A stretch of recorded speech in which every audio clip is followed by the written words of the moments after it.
fachada do STF, imagem duplicada das cortinas para as laterais, direto do plenário. Estamos de volta com o Direto do Plenário e já acompanhando imagens ao vivo da entrada dos ministros para a sessão desta quinta-feira aqui no Supremo Tribunal Federal.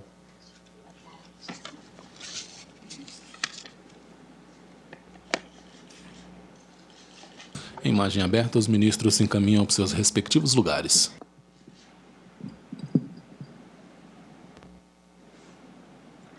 Podemos nos sentar, muito obrigada. Uma boa tarde a todos.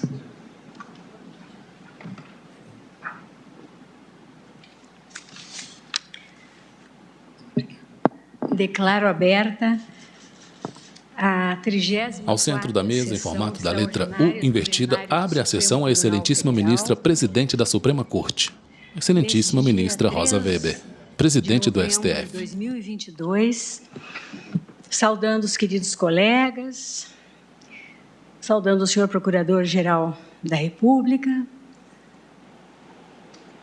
os senhores e as senhoras advogadas, os senhores e as senhoras servidoras e todos que nos Na imagem, assistem. mulher branca, cabelos loiros, usa óculos de grau.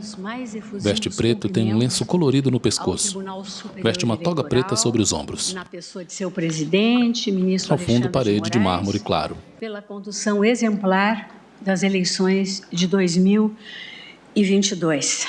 Mais uma vez, Em imagem aberta, vista do plenário do Supremo Tribunal Federal. A regularidade e a normalidade das nossas eleições, do processo eleitoral, assegurando a legitimidade e a certeza do resultado das urnas e em respeito à vontade popular que nela livremente se manifestou.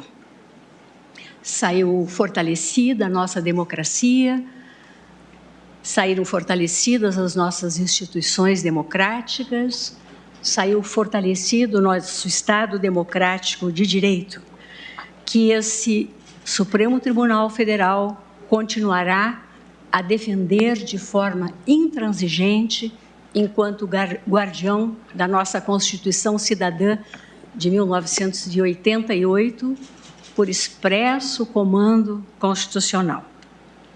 Parabéns, ministro Alexandre. Não me canso de repetir que a justiça eleitoral é um patrimônio do povo brasileiro e o nosso sistema eleitoral um motivo de orgulho nacional. Passo a palavra à senhora secretária para a leitura. Pois não, ministro. Presidente, boa tarde a Vossa Excelência, ministra Rosa Weber, ministra Carmen Lúcia, ministros, doutoradas, procurador-geral. À esquerda da mesa, pede a palavra o excelentíssimo ministro Alexandre de Moraes. Eleitoral, eu agradeço as palavras de Vossa Excelência, dizendo, presidente, o que tive a oportunidade rapidamente de afirmar na sessão do Tribunal Superior Eleitoral hoje pela manhã, que novamente todos os eleitores, todas as eleitoras demonstraram confiança na Justiça Eleitoral. Nós tivemos o comparecimento de aproximadamente 125 milhões de eleitores e eleitoras. Um comparecimento de 79,5% do eleitorado, sendo que quase 75% efetivamente votou em um candidato. É um número baixíssimo de votos em branco e votos nulos, em torno de 5,6%, quando a média das eleições é em torno de 10% a 12%, ou seja, mostrando que o eleitor votou, optou, escolheu e mais, que o eleitor confiou na Justiça Eleitoral e nas urnas eletrônicas. E, presidente, também não canso de repetir que o Brasil é uma das 4 maiores democracias do mundo e com 125 milhões de eleitores e eleitoras comparecendo, às 19h58, nós já tínhamos apurado 98% dos votos e foi possível declarar o vencedor das eleições. 125 milhões de votos, em menos de 3 horas, o resultado foi proclamado. Ou seja, a Justiça Eleitoral, novamente, demonstrou seriedade, transparência, demonstrou que o voto dado na urna eletrônica é o voto computado. E todas as comissões de observação internacional, a OEA, as comunidades, os países de comunidade de língua portuguesa, Instituto Carter, a Uniori, todas já soltaram seus relatórios dizendo da excelência, transparência e seriedade da Justiça Eleitoral. Então, agradeço as palavras de Vossa Excelência, em nome do Tribunal Superior Eleitoral, presentes aqui na sessão, o nosso vice-presidente, ministro Ricardo Lewandowski, por videoconferência, e a ministra Carmen Lúcia. O Tribunal Superior Eleitoral trabalhou incessantemente para que as eleições corressem de forma harmoniosa, pacífica, e podemos, presidente, afirmar, as eleições acabaram.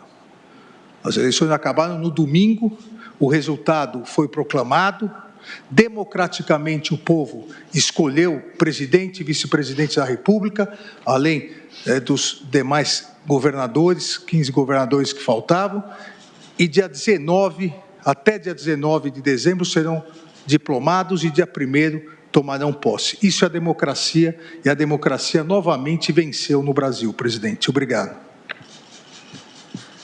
Obrigada, ministro Alexandre de Moraes. Como eu disse e repito, a exaustão.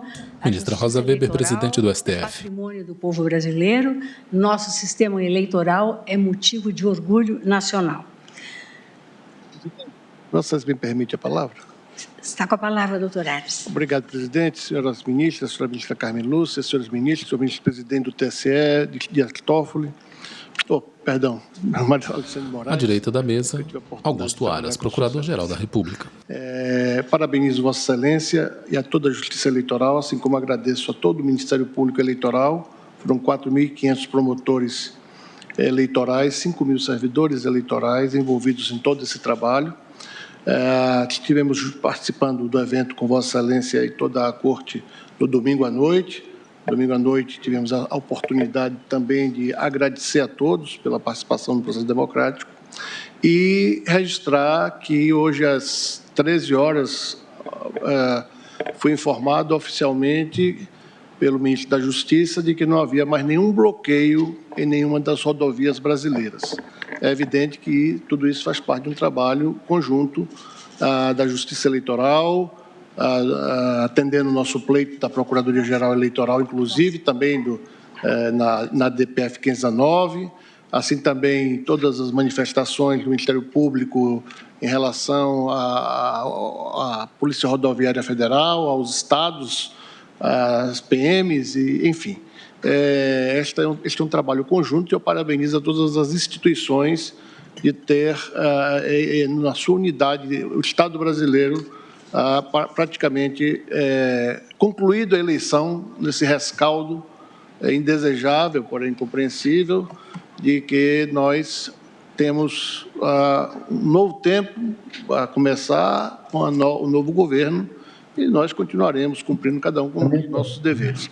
Muito obrigado, senhora presidente, senhor presidente do TSE, Alexandre de Moraes, senhora vice-presidente, Carmen Lúcia, a todos aqui presentes, ministro Lewandowski também. Desejo a todos boa sorte para que a nossa nação tenha paz e harmonia nesses dias e anos vindouros. Obrigado.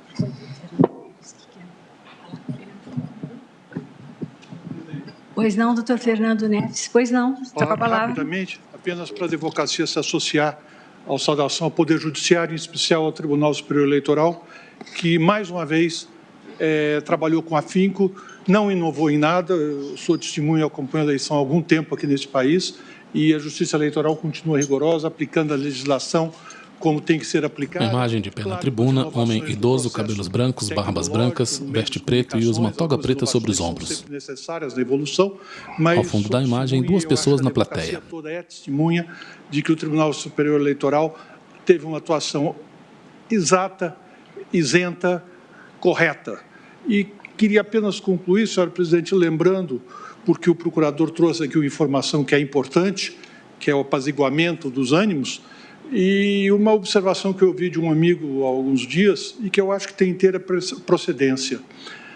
Numa democracia, é absolutamente normal se perder uma eleição, mas numa eleição, se perder a democracia, não é possível. Muito obrigado. Muito obrigada, doutor Fernando. Eu registro ainda a presença neste plenário dos estudantes do curso de Direito do Centro Ministra Rosa Weber, presidente do Supremo Tribunal Federal. de Curitiba, Paraná. Sejam todos muito bem-vindos e desejo que tenham proveito. Excelentíssima ministra tem alguns papéis em suas mãos. Fala olhando para a plateia. Chama A imagem, apregou para plenário da continuidade plateia. do julgamento a ação direta Algumas de poltronas vazias. inconstitucionalidade por omissão Ministro presidente tem uma porção de papéis em suas mãos. relatoria, e requerentes, o Partido Socialista Brasileiro, PSB, o Partido Socialismo e Liberdade, PSOL, Partido dos Trabalhadores, PT, e a Rede Sustentabilidade. Consta da papeleta que, após o voto da relatora, conhecendo da DO... Na pauta ADO 59, requerentes PSB e outros.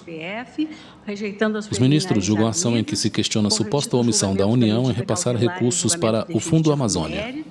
Relatora é a excelentíssima ministra Rosa Weber, presidente do Supremo Tribunal Federal. E dos votos dos ministros André Mendonça, que conhecia da ação direta de inconstitucionalidade por omissão como arguição de descumprimento de preceito fundamental e, no mérito, também julgava parcialmente procedente, embora com algumas nuances e discrepâncias do voto da relatora, e ainda do voto do ministro Nunes Marques, que não conhecia da ação e, no mérito, a caso vencido, julgava improcedentes os pedidos deduzidos, oportunidade em que o julgamento foi suspenso, e, na continuidade, após o voto dos ministros Alexandre de Moraes, Edson Fachin e Dias Toffoli, acompanhando o voto da relatora, e dos votos dos ministros Luiz Roberto Barroso e Luiz Fux, que também acompanhavam a relatora, mas conheciam da ação como arguição de descumprimento de preceito fundamental, nos termos dos votos proferidos, o julgamento foi suspenso. Em continuidade, colho o voto da eminente ministra Carmen Lúcia. Já foi lida a ata? Não? Eu fiquei com a impressão, porque foram tantas intercorrências que... Perdão, eu fiz o registro. Vossa Excelência tem toda a razão, ministro Gilmar Mendes. Eu fiz o registro das presenças. Intervém e reitera o excelentíssimo ministro Gilmar já dei Mendes. continuidade. Vamos, não, do meu ponto de vista, poderíamos aprovar depois, mas seguindo a nossa tradição secular e a correta ordem dos trabalhos, muito bem apontada pelo nosso decano. É que eu fiquei confuso, foram com tantas intervenções. Vossa Excelência ficou confuso por delicadeza comigo, porque, na verdade, eu é que me equivoquei. Passo a palavra, então, à senhora secretária para a leitura da ata da sessão anterior. Ata da 33ª Sessão Extraordinária do Plenário. Carmen Lília Oliveira de Souza, assessora-chefe do plenário. Em 27 de outubro de 2022. Presidência da senhora ministra Rosa Weber. Presentes à sessão os senhores ministros Gilmar Mendes, Ricardo Lewandowski, Carmen Lúcia, Dias Toffoli, Luiz Fux, Roberto Barroso, Edson Fachin, Alexandre de Moraes, Nunes Marques e André Mendonça. Vice-procuradora-geral da República, doutora Lindora Maria Araújo. Abriu-se a sessão às 14h37, sendo lida e aprovada a ata da sessão anterior. Alguma objeção dos eminentes pares? Então, a ata está aprovada e aí eu termino, de relembrar justamente que na ata da sessão, na assentada anterior, colhemos os votos dos ministros. No caso, era o ministro Luiz Roberto Barroso, do ministro...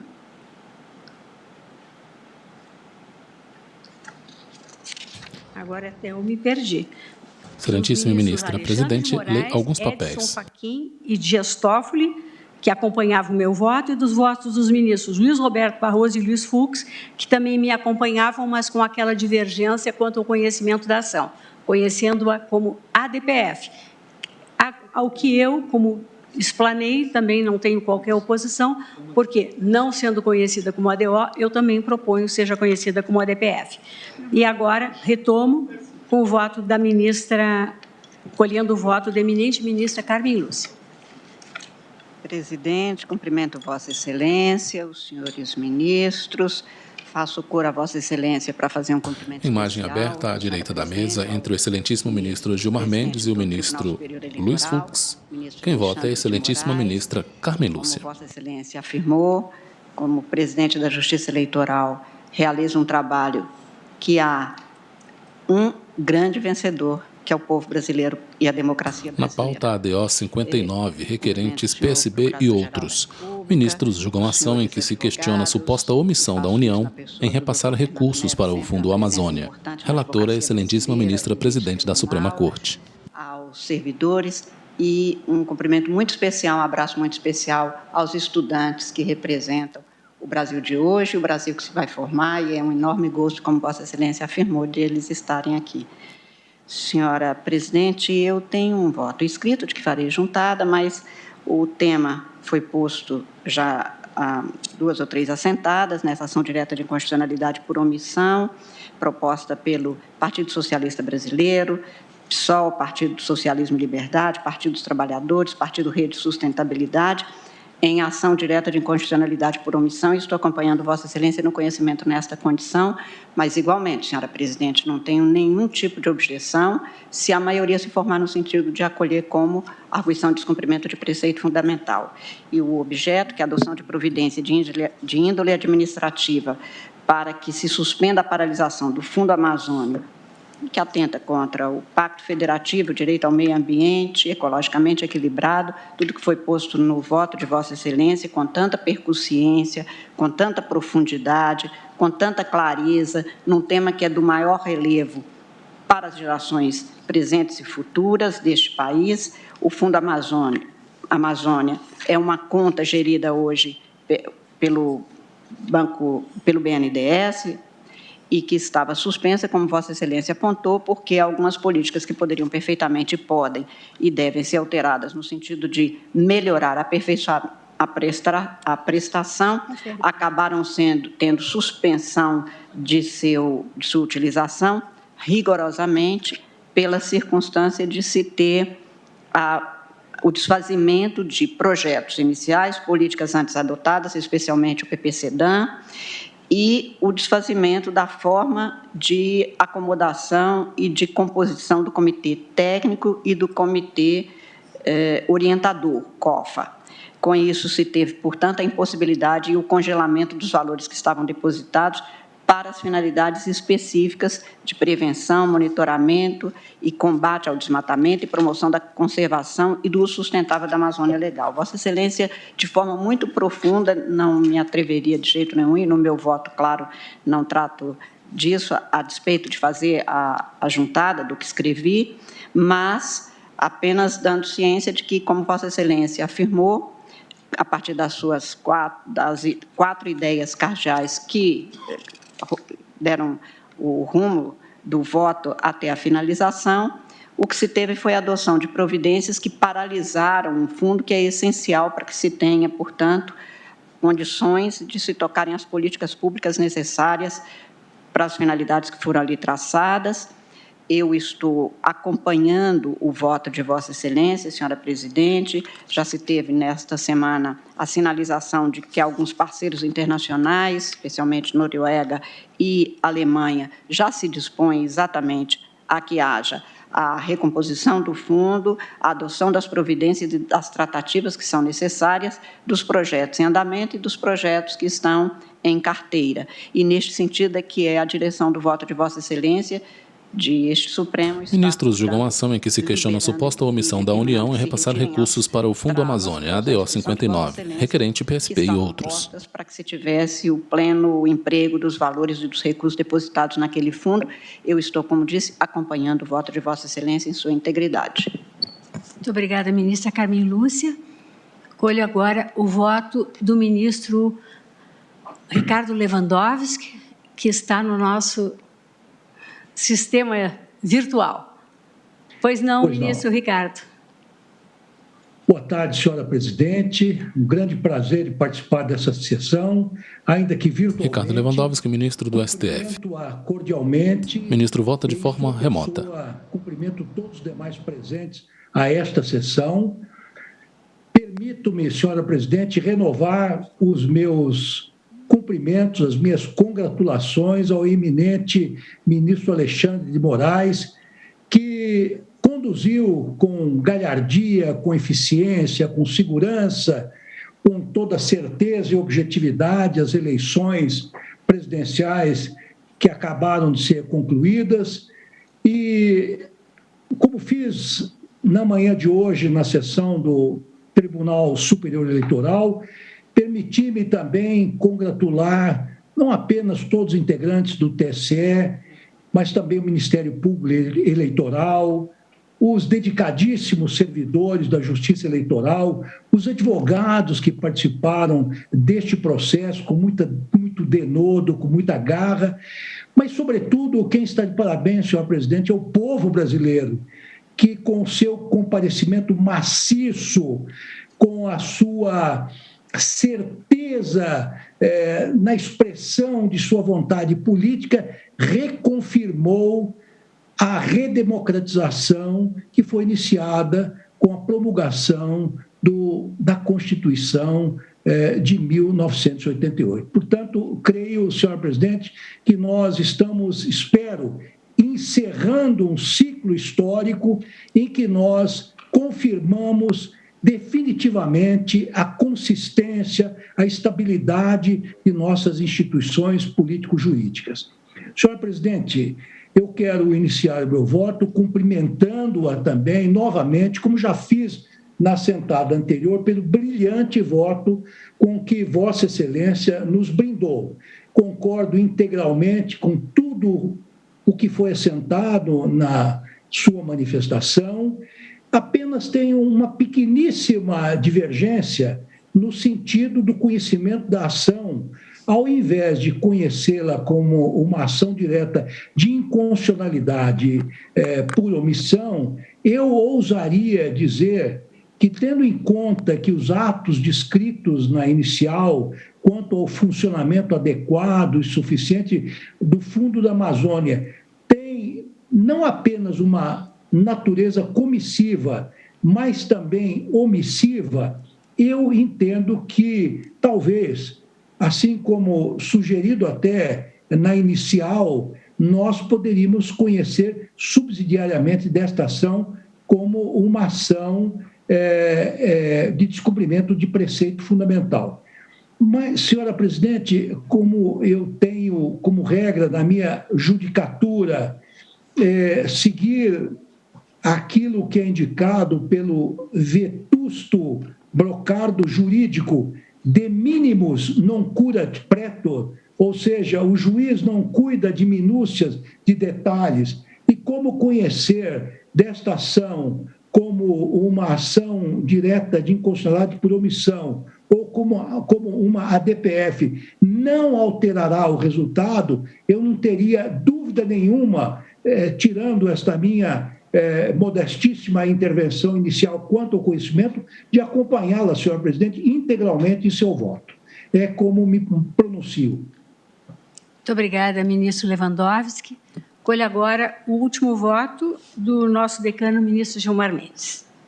Presidente, boa tarde. Cumprimentar Vossa Excelência, cumprimentar a ministra Carmen Lúcia, os demais ministros, o senhor Procurador-Geral da República, senhores advogados presentes. Também eu, presidente, gostaria de fazer um breve registro de justa homenagem ao Tribunal Superior Eleitoral, que, mais uma vez, e a gente hoje percebe na imprensa internacional, o reconhecimento do trabalho de qualidade realizado pela Justiça Eleitoral em todos os sentidos, de modo que o ministro Alexandre, certamente em meu nome, em nome de todos os colegas, receba esses justos e merecidos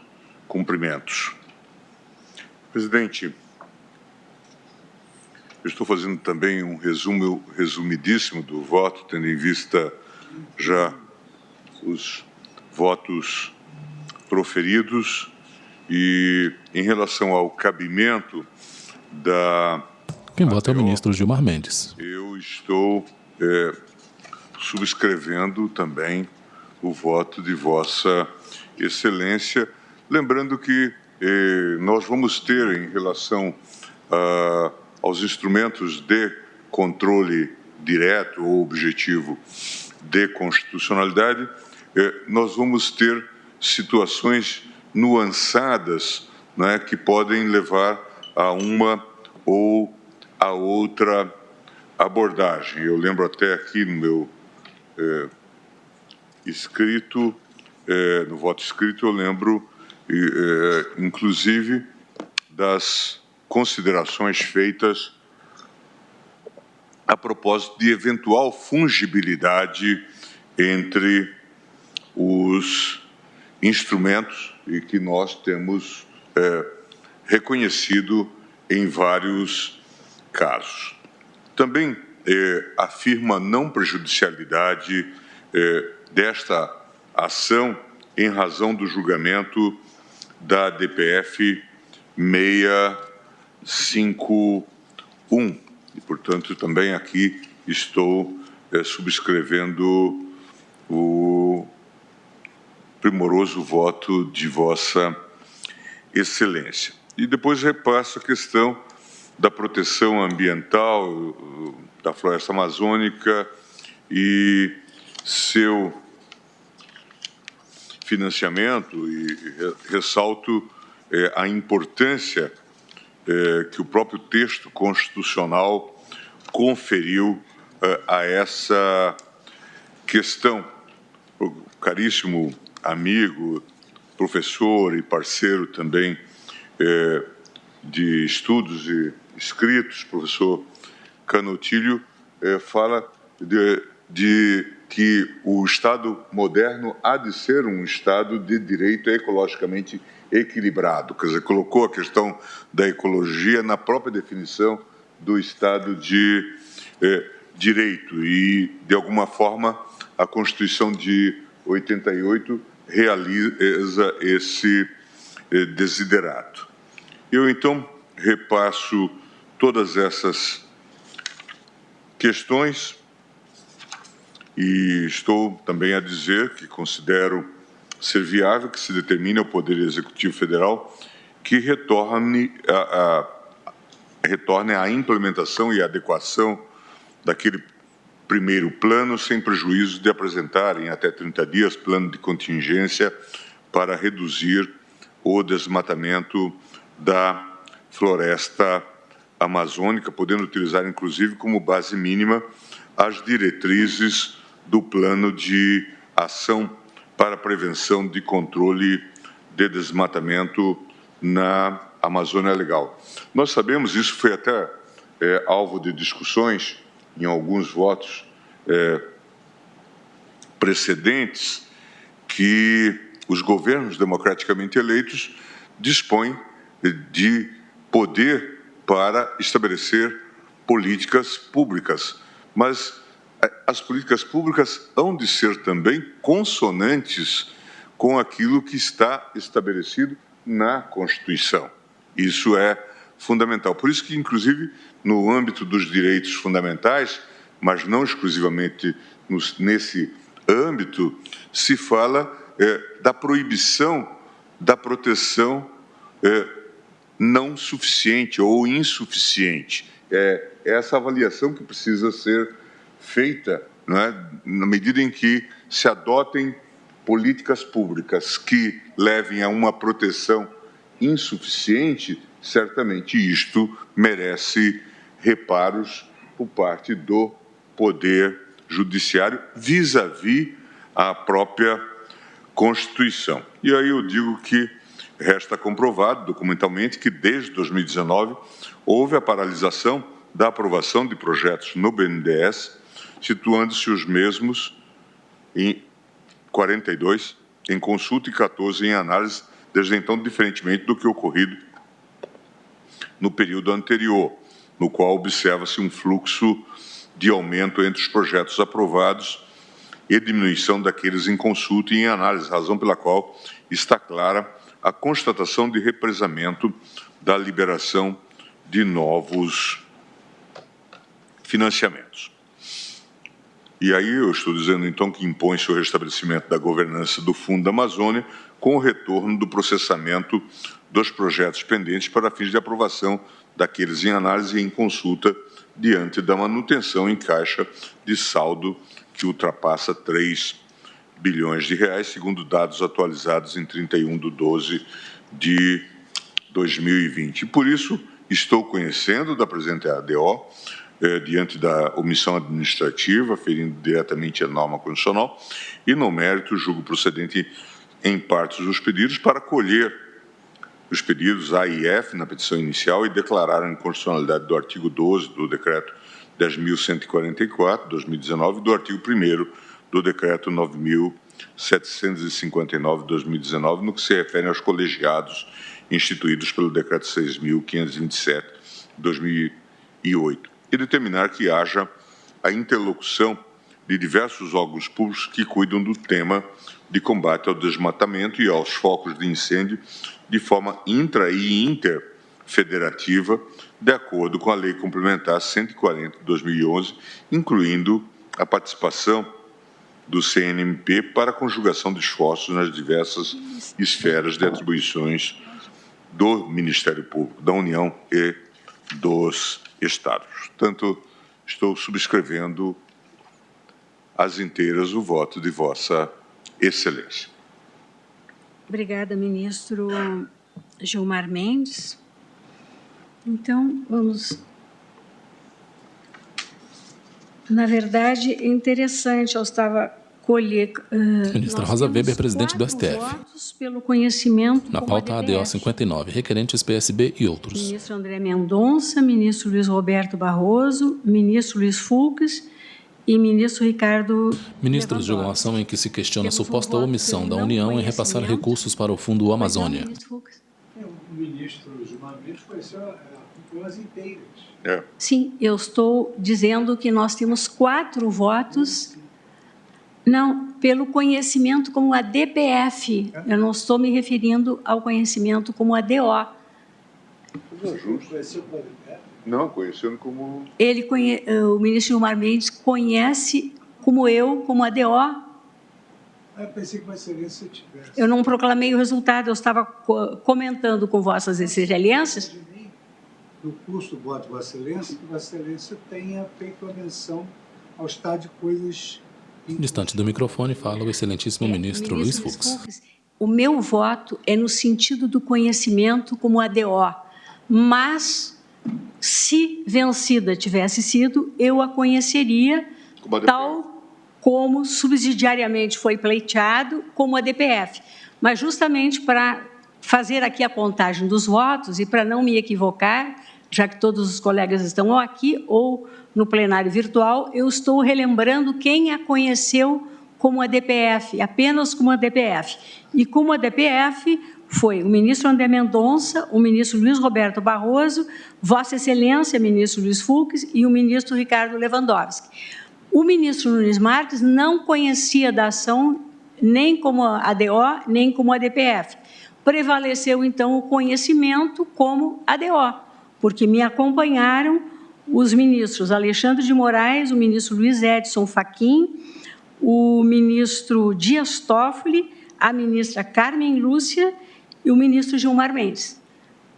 Então, é isso para relembrar os votos de todos e proclamar o resultado, que a ação foi conhecida como ADO, vencido o ministro Nunes Marques, que não a conhecia, e vencidos em parte os ministros ou vencidos, pode ser, André Mendonça, Luiz Roberto Barroso, Luiz Fux e Ricardo Lewandowski, que a conheciam como ADPF.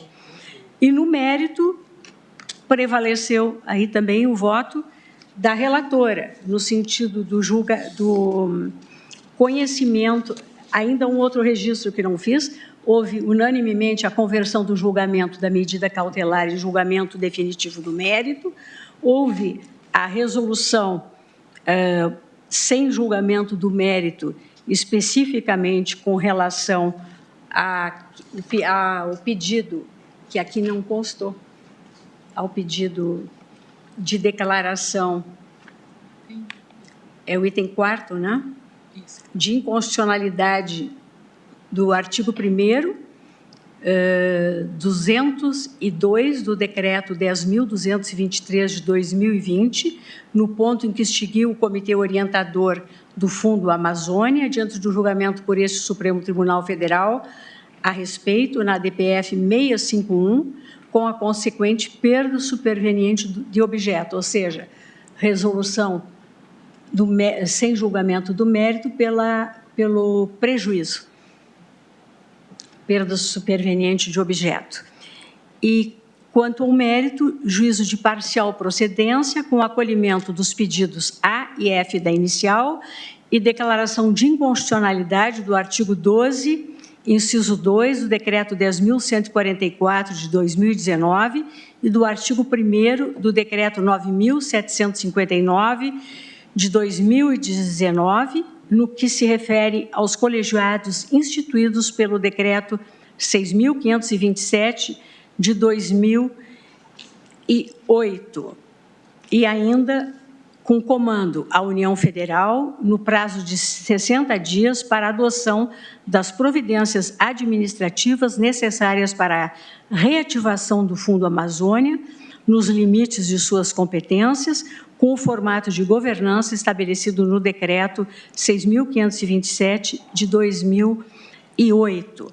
Eu vou fazer, foi uma decisão no mérito por maioria, vencido o ministro Nunes Marques, que julgava improcedentes os pedidos. Ministro André Mendonça, consulto Vossa Excelência se fica vencido em parte, apenas com relação ao mérito? Apenas quanto ao item F. E vencido em parte o ministro André Mendonça com relação ao item F. É isso, senhores ministros? Nenhuma observação? Então, julgamento encerrado.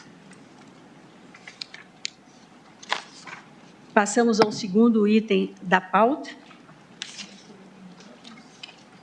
Presidente. Pois não. Peço venia a Vossa Excelência para comunicar a Vossa Excelência Igreja Corte que eu vou me reunir agora, vou ter que sair, virar a vice-procuradora-geral da República, acompanhar a ação e fazer a sustentação oral. Augusto Aras, Procurador-Geral da República. Vou me reunir com os colegas de todo o Brasil para fazer, quiçá, o fechamento do acompanhamento dos fatos pós-eleitorais até esta data. Peço vênia e licença. Muito obrigado. Pois não, doutor Augusto Aras. Então, excelentíssimo ministro procurador se levanta e encaminha-se para a saída do Supremo Tribunal Federal. Araújo, a quem eu cumprimento.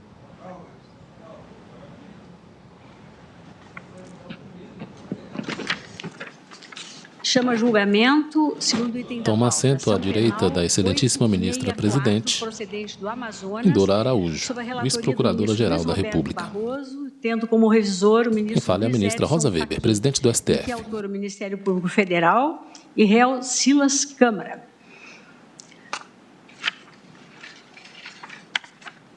Teremos duas sustentações orais e, de início, eu passo a palavra ao eminente relator, ministro Luiz Roberto Barroso, para que faça o seu relatório. Está com a palavra, ministro Barroso. Muito boa tarde, presidente, ministra Rosa Weber, ministra Carmen Lúcia, prezados colegas, senhora secretária de plenário, doutora Carmen Lília. Ministro Luiz Roberto Barroso, vice-presidente do STF. Fala por videoconferência. Araújo.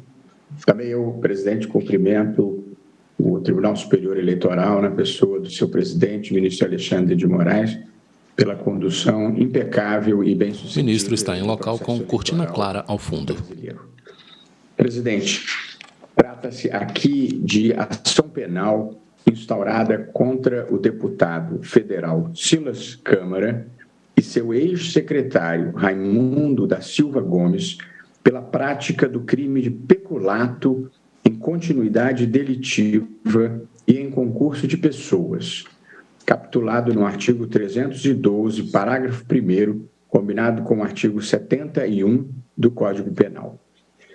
Segundo a denúncia, os réus teriam desviado em proveito próprio parte dos recursos públicos destinados à contratação de assessoria parlamentar no período de janeiro de Na pautação penal 864, Procuradoria-Geral da República contra Silas Câmara.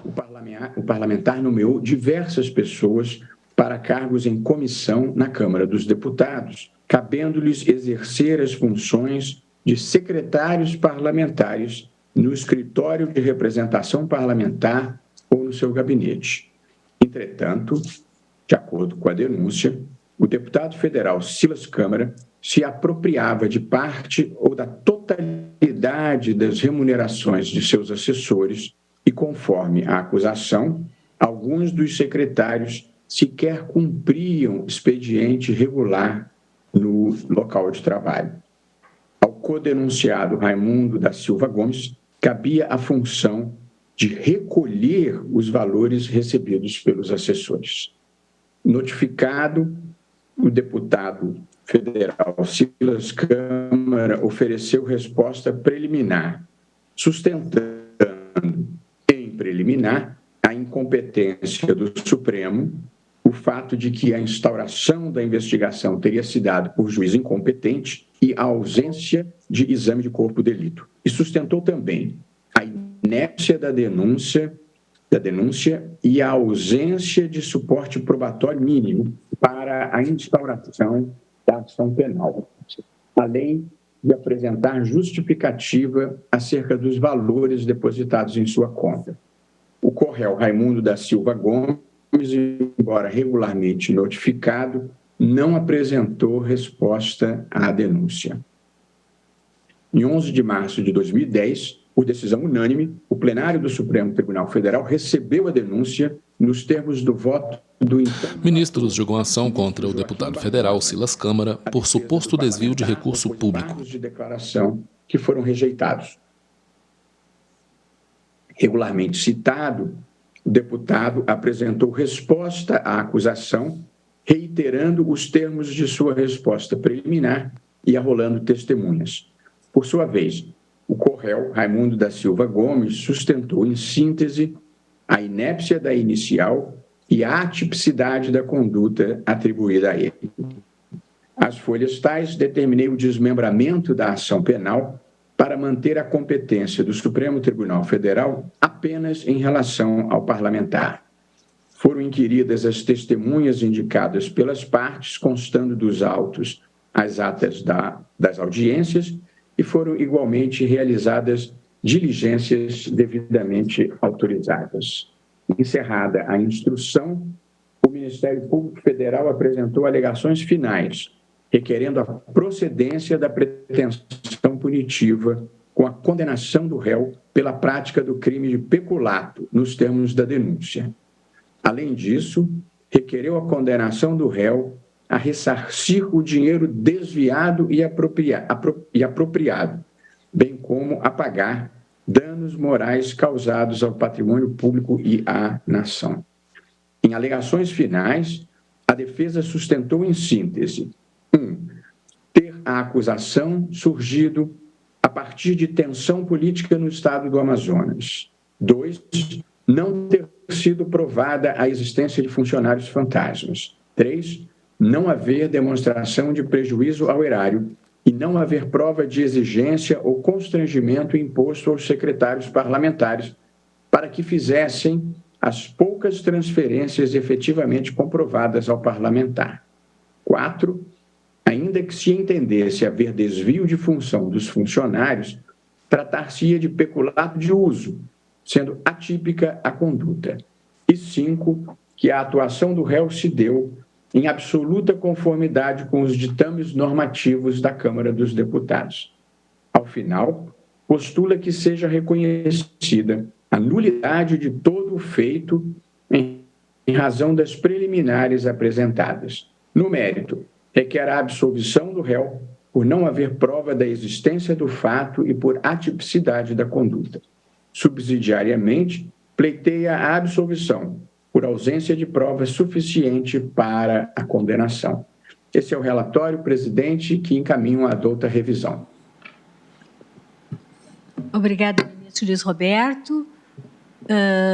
Eminente revisor, ministro Luiz Edson Fachin, como se pronuncia Vossa Excelência? Pois não, senhora presidente, antes de me pronunciar, quero cumprimentar Vossa Excelência e subscrever as palavras que Vossa Excelência dirigiu em nome desse Supremo Tribunal Federal, ao senhor presidente do Tribunal Superior Eleitoral, eminente ministro Alexandre de Moraes, a quem todas as referências e menções são justas e merecidas, e, assim fazendo, senhora presidente, cumprimento também a eminente ministra Carmen Lúcia, os integrantes deste colegiado, a Procuradoria da República aqui presente, doutora Lindora, as senhoras e senhores advogados, os estudantes de Curitiba que se fazem presentes nesta sessão,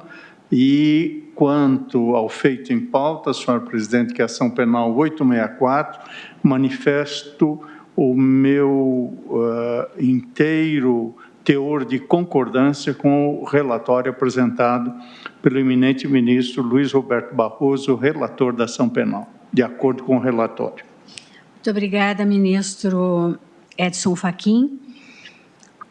Eu agora passo a palavra à vice-procuradora-geral da República, doutora Lindora Maria Araújo, que falará pelo autor, Ministério Público Federal, no prazo regimental de até 1 hora.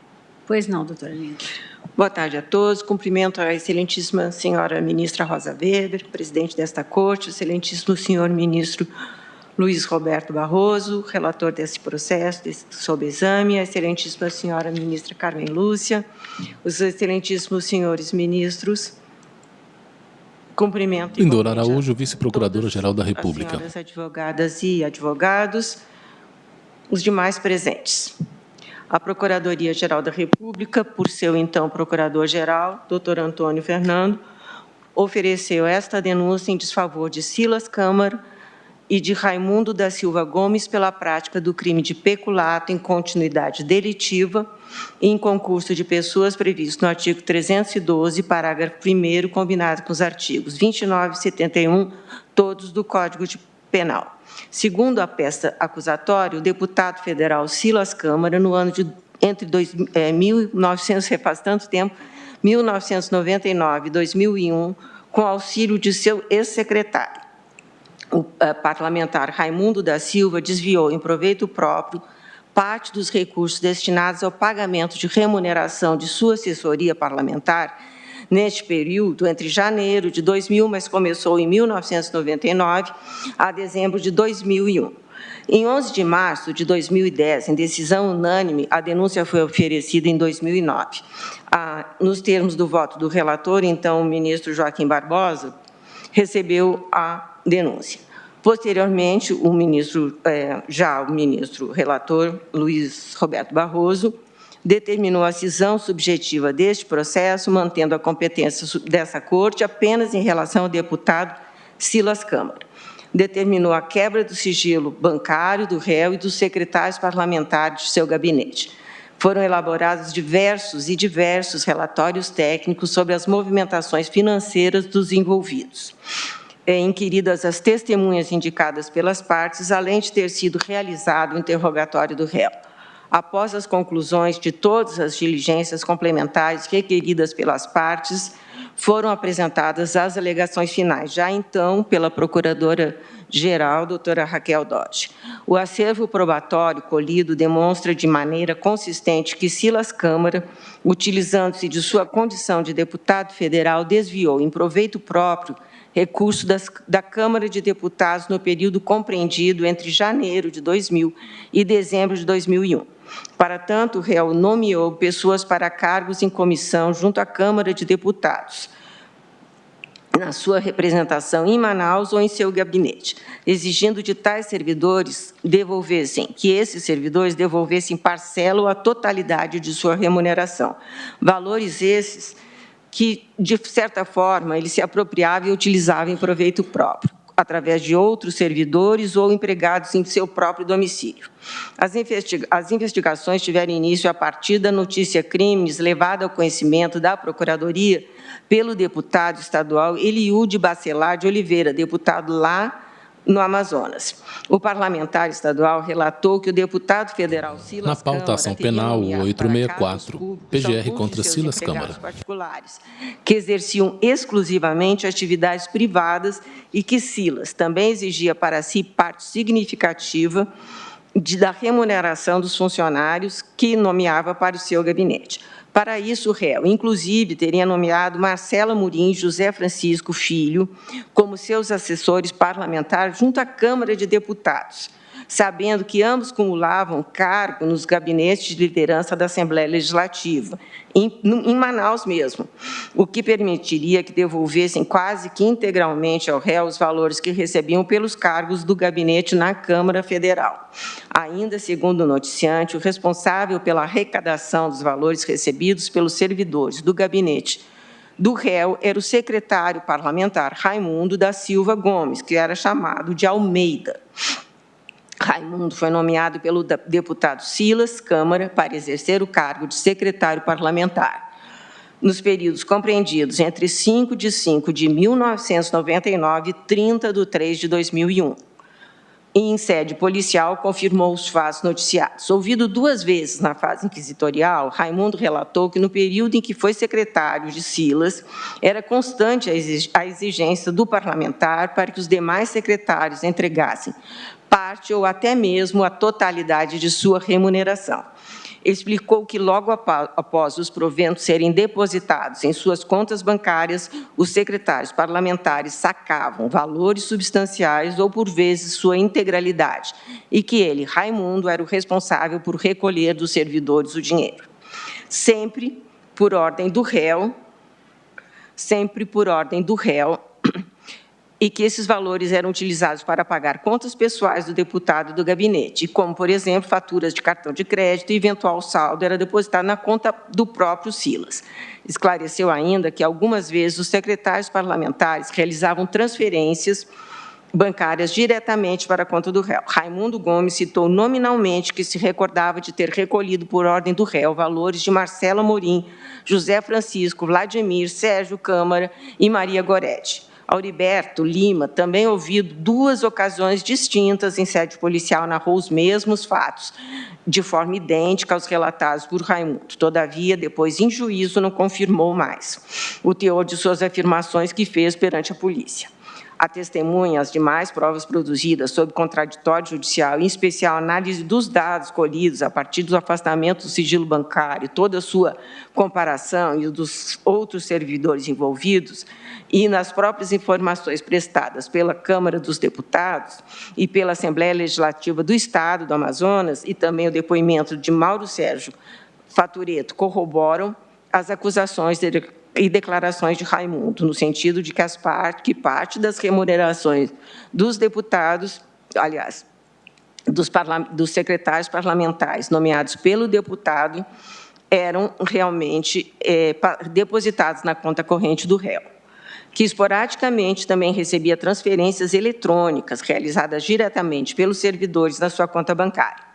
Todos os exames feitos nos documentos e dados referentes à quebra de sigilo bancário das contas envolvendo... Quem fala é Lindora Araújo, vice-procuradora-geral da República. A Caixa Econômica Federal, no período compreendido entre janeiro de 2000 e dezembro de 2001, permite concluir que o réu, valendo-se de sua condição de deputado federal, desviou remuneração recebida por seus assessores parlamentares. Os relatórios da análise técnica que foi feita... Na pauta ação penal 864, PGR contra Silas Câmara. Ministros julgam ação contra o deputado federal Silas Câmara por suposto desvio de recursos públicos. Relator é o excelentíssimo ministro Luiz Roberto Barroso, vice-presidente do STF. públicas. A listagem dos servidores lotados no gabinete do réu, neste período, todos os fatos foram encaminhados pela Câmara dos Deputados, cotejada com os depoimentos e com os dados encaminhados pela Assembleia Legislativa do Estado do Amazonas. Comprova que entre 99 e 2001, José Francisco Pereira Filho e Marcelo Amorim dos Santos ocuparam simultaneamente cargos no Poder Legislativo Federal e também no estadual. Então, eles trabalhavam no Estado e trabalhavam em Brasília. A impossibilidade do exercício simultâneo de 2 cargos indica que a nomeação deles dois, José Francisco e de Marcelo, junto à Câmara dos Deputados, foi realizada com o propósito de desviar as remunerações, como afirmado por Raimundo, em sede policial. O relatório de análise 43, que eu já referi, examinando a movimentação bancária desses servidores, concluiu que ambos recebiam da Câmara dos Deputados quase na íntegra, no mesmo dia ou nos mesmos dias subsequentes ao seu depósito. As alegações iniciais de Raimundo, Eliude e Auriberto sobre o modus operandi empregado para o desvio da verba pública em benefício de Silas também foram corroboradas pelas conclusões extraídas da análise dos dados, ao apontar que em datas imediatamente subsequentes ao aporte dos proventos nas contas dos secretários parlamentares nomeados por Silas Câmara eram feitos sucessivos saques. Em seguida, ocorriam depósitos em dinheiro nas contas de titularidade do parlamentar ou de Raimundo da Silva Gomes. Isso porque confirmaram que abre ao menos 17 secretários parlamentares do deputado federal. Isso foi dito por eles, entre aspas. Deputado federal Silas Câmara valeram-se do mesmo modus operandi de retirar quase a totalidade da remuneração recebida pela Câmara dos Deputados no dia seguinte ou nos dias subsequentes ao crédito da remuneração. Fecha aspas. Além disso, os relatórios pontuaram que, aspas novamente, o deputado Silas Câmara recebeu dinheiro em sua conta corrente, transferido diretamente por algum desses secretários e também diversos depósitos suspeitos, seja em razão da quantidade, por exemplo, 10 depósitos de R$1.000 no mesmo dia, seja pela coincidência de datas entre os saques feitos por seus secretários e os depósitos em sua conta. 17 servidores apontados nos referidos relatórios. Eu vou deixar de ler os 17 nomes, tá? Porque são realmente 17 nomes que trabalharam e está constatado, veio a relação dos nomes pela Câmara de Deputados. Então, não tem nenhuma discordância entre isso.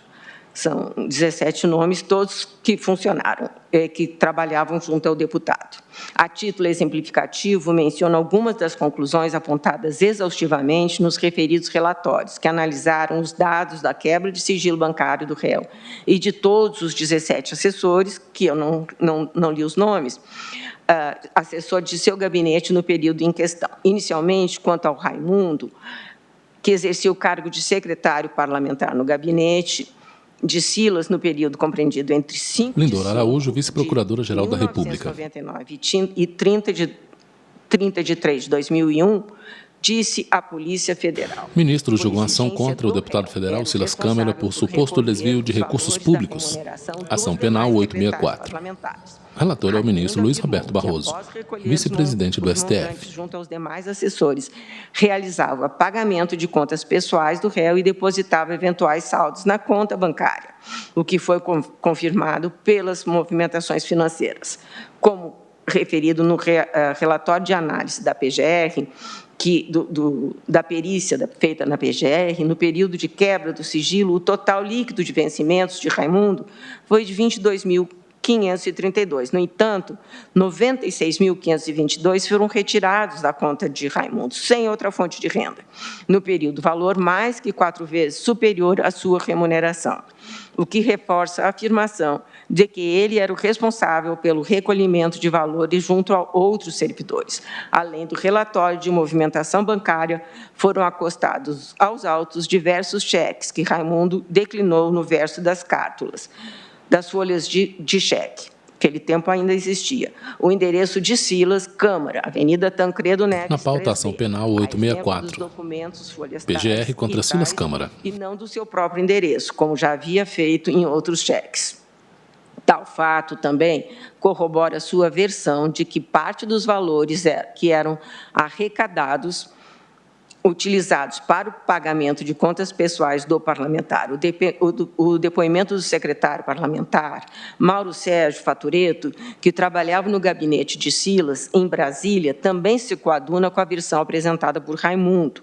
Mauro Sérgio disse que os depósitos realizados por Raimundo Filho para sua conta corrente nos valores de 2.000 e de 11.000, assim como Francisco Pereira, R$ 1.000, provavelmente foram para custear despesas pessoais do deputado, já que ele, Mauro Sérgio, rotineiramente pagava as contas de condomínio, mensalidade das escolas das filhas, financiamento de veículos, entre outros gastos pessoais de Silas e de sua família. Apesar de Mauro Sérgio ter efetuado diversos pagamentos em benefício de Silas e família, por ordem do deputado, há nos autos a comprovação de apenas uma transferência, no valor de R$ 500, do deputado federal para referido assistente parlamentar. Assim, as afirmações de Mauro Sérgio sobre a finalidade dos valores depositados em sua conta bancária e as transferências realizadas por Raimundo para Mauro Sérgio se coadunam com a narrativa de que Raimundo era o responsável por arrecadar as remunerações dos demais servidores e que tais valores eram utilizados para pagar contas pessoais do parlamentar. Os dados bancários dos outros secretários parlamentares também demonstram a mesma maneira de agir. José Francisco Pereira Filho foi secretário parlamentar no gabinete de Silas Câmara, em 2 períodos distintos, compreendidos entre 9 de 8 de 99 e 3 de 11 de 99, e entre 4 de 8 de 2000 e 2 de 1 de 2002. Concomitantemente, exerceu o cargo de secretário de gabinete da liderança no gabinete do deputado estadual Francisco de Souza, na Assembleia Legislativa do Amazonas, entre agosto de 2000 e maio de 2001. Durante este período em que exerceu os 2 cargos concomitantemente, foi apurado que José Francisco retirou praticamente a integralidade de suas remunerações nos dias em que foram depositados ou nas datas imediatamente subsequentes.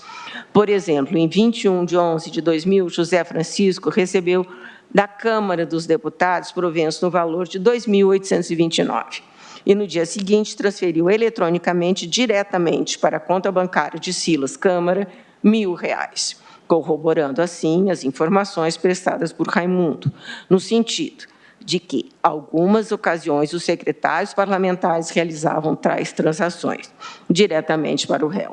Além da transferência feita pelo parlamentar, o servidor realizou um saque no valor de R$ 750 e outra transferência no valor de R$ 1.000, cujo favorecido foi Mauro Sérgio Fatureto, também secretário parlamentar de Silas.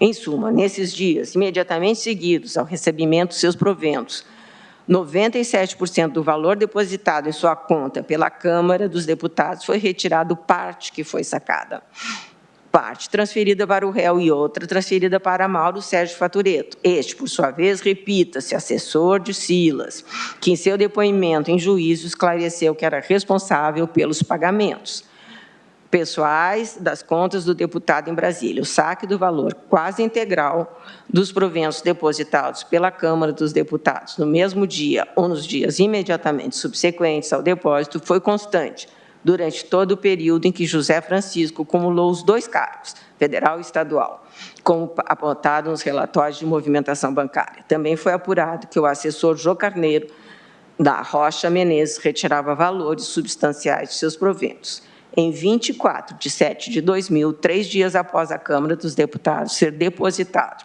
R$ 2.745 na sua conta bancária, o servidor emitiu um cheque no valor de R$ 2.000, cujo favorecido foi Mauro Sérgio, secretário parlamentar, que, mais uma vez, repito, afirmou ser o responsável pelo pagamento das contas.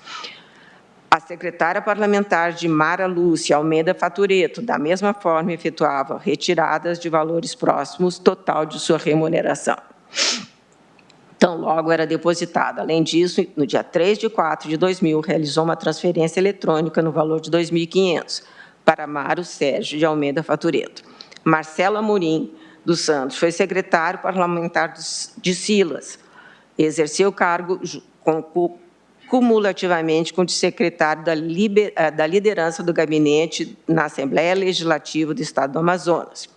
Isso tem os contra-cheques nos autos. Analisando sua movimentação bancária, constatou-se que a remuneração depositada pela Câmara dos Deputados era imediatamente retirada de sua conta integralmente ou quase integralmente. A título de exemplo, no dia 23 de 8 de 2008, a Câmara dos Deputados depositou os proventos. A data está errada. Proventos de Marcelo no valor de R$ 2.770. No mesmo dia, ele sacou 2.000 e não 2008, perdão.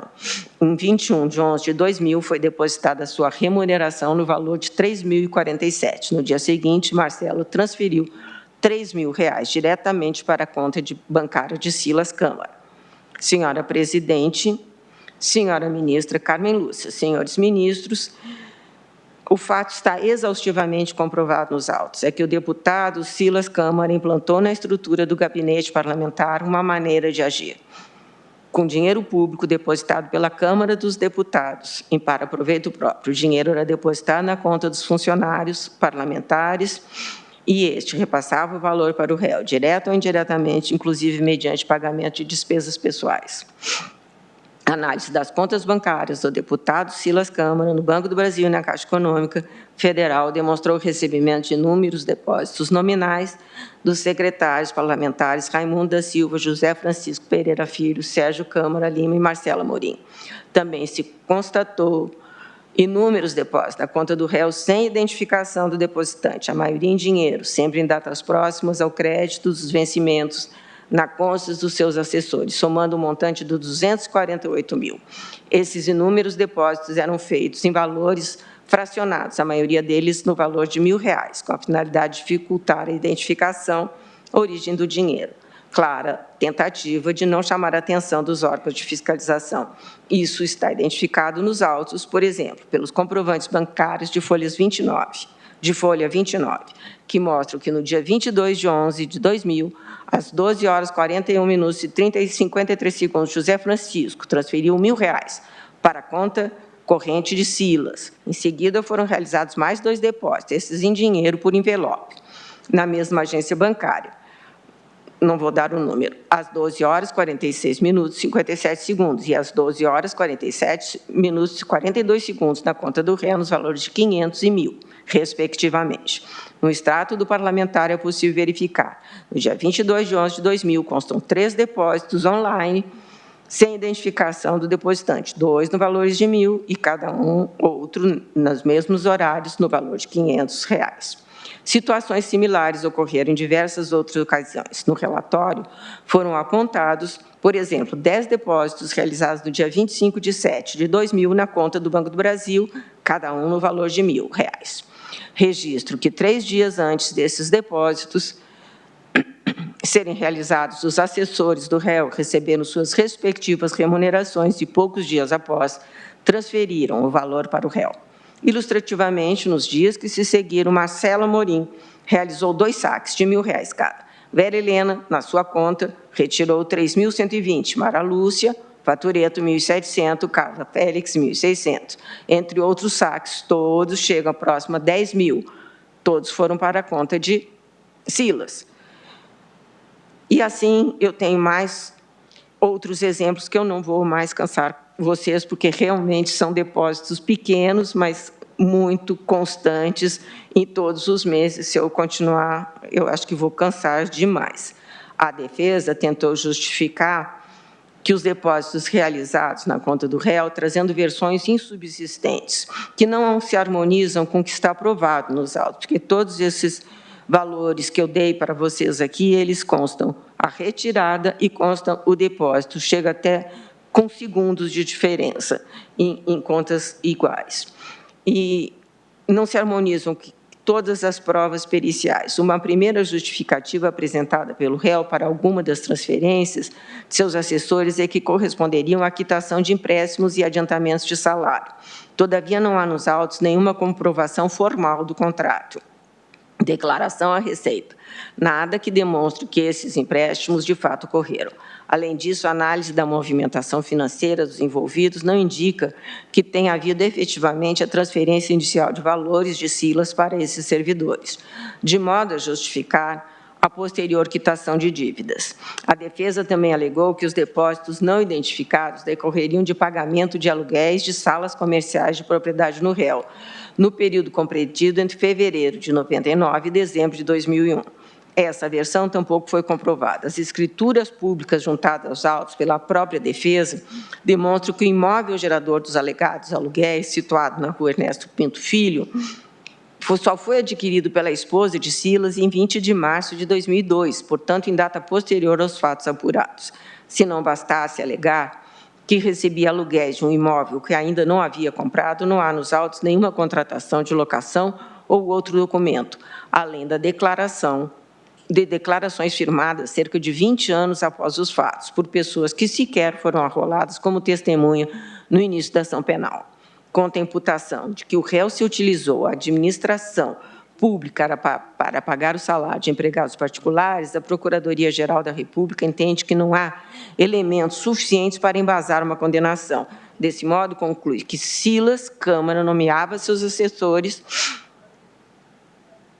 sob a exigência de que parte de seus salários recebidos da Câmara fosse restituído. Além disso, nomeou servidores que nunca trabalharam e que acumulavam os cargos no Legislativo Estadual e Federal, com o objetivo de receber, como efetivamente recebeu, praticamente integralidade dessas remunerações. Senhora Presidente, senhora Ministra Carmen Lúcia, senhores ministros, a autoria e materialidade dos crimes estão devidamente comprovados nos autos, sendo, portanto, caso de procedência da acusação. Assim, requer a condenação de Silas Câmara pela prática do crime tipificado no artigo 312, parágrafo 1º do Código Penal, na forma dos artigos 29 e 71 do mesmo diploma legal. Obrigada. Peço a doutora Lindora Maria Araújo, vice-procuradora-geral da República. E como são 16 horas, eu suspendo a sessão para o nosso intervalo regimental de 30 minutos, após o que darei a palavra ao doutor Rogério Marcolini, que falará pelo réu. Eu já vou levantar.